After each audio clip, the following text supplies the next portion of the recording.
सोचिए दोस्तों, अगर आपके गांव के कब्रिस्तान में कोई मुर्दों के बाल काट कर रोजी कमाने लगे तो क्या होगा। पुराने गांव के किनारे एक छोटा सा कब्रिस्तान था। पास ही रहता था रफीक, नए का बेटा। दिन में गांव वालों के बाल काटता, रात को दोस्तों के साथ मजाक में कहता, मुर्दों को क्या फर्क पड़ेगा, इनकी चीजें उठा लो, कोई पूछने वाला नहीं। पहले तो वो सिर्फ कब्रों के पास छोड़ी गई कंघी, तिल की बोतल, कपड़े उठाता। धीरे धीरे उसका दिल सख्त हो गया। एक रात उसने हट पार कर दी। नई काबर पर अभी अभी दफनाया गया था एक बुजुर्ग।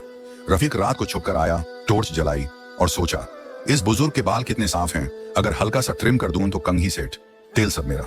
वो कांची लेकर सर के बिल्कुल करीब झुकता है।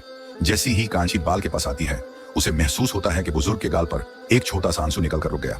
रफीक घबरा कर पीछे हटता है, फिर सोचता है शायद हवा होगी। हिम्मत जोड़कर फिर कांची रखता है।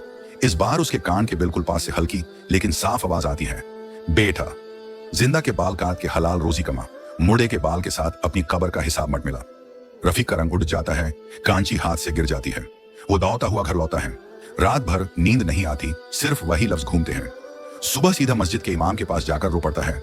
सब कुछ बता देता है, कैसे वो कब्रिस्तान से चीजें उठाकर बेचता था। इमाम सख्त चेहरे से लेकिन नरमी से कहते हैं, अल्लाह ने तुझे हुनर दिया है, लेकिन तू उस हरम का रास्ता बना रहा था। शायद इसीलिए उस बुजुर्ग की रूह तेरे लिए पैगाम बन गई। रफीक वापस कब्रिस्तान जाता है। जितनी कंघियान, तेल, कपड़े चुराए थे, सब वापस कब्रों के पास रख देता है और दिल में नियत करता है, आज के बाद मैं सिर्फ जिंदा लोगों की खिदमत से रोजी कमाऊंगा, मुर्दों का आदब कभी नहीं भूलूंगा।